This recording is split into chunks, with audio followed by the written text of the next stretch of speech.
We're here at the Turkey's Turn conference. I'm Alexander Christie Miller, the Christian Science Monitor correspondent in Istanbul. I'm with Daron Acemoğlu of MIT and the author of Why Nations Fail. Daron, thanks very much for coming. And I'd like to ask, there's been a lot of talk about in this conference about the reform momentum of Turkey's government in its early years. The AKP government has kind of given out somewhat. As you see it, can you outline briefly what you see as the best case scenario from here over the next 10 years and the worst case scenario?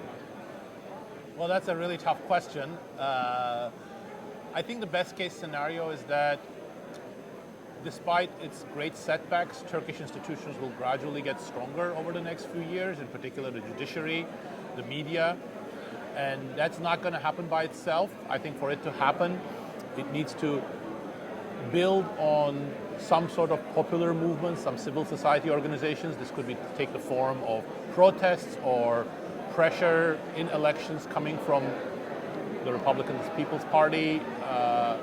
And it's a best case scenario because I think it will lead to the gradual building of institutions and ultimately under one government or another, a transition towards more inclusive institutions that are going to be a better framework for economic and political development in Turkey, sorely needed.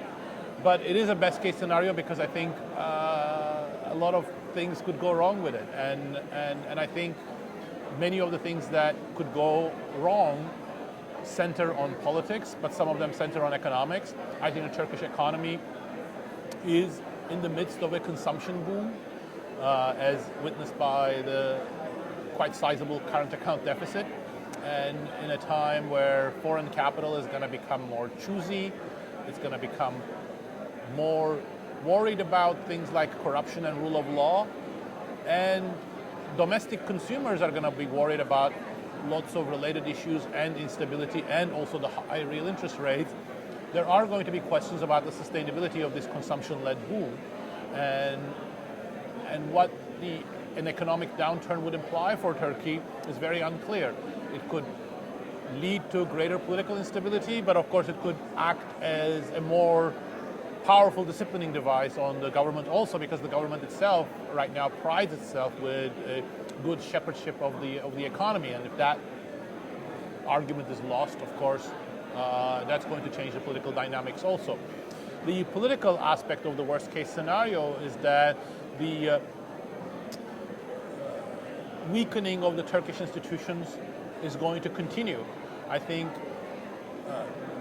there was a period after the AKP first came to power where several different dimensions of Turkish institutions became stronger, both in the economic sphere and politically, and the judicial institutions included. But we're seeing now all of these being the sort of the clock turned back on all of these, and perhaps more.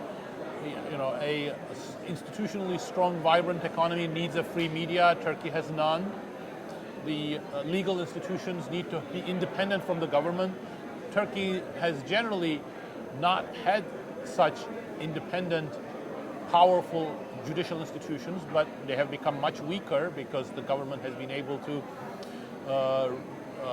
fire or relocate judges, prosecutors, policemen, and that is a real sort of danger sign for the viability of any sort of independent institutions.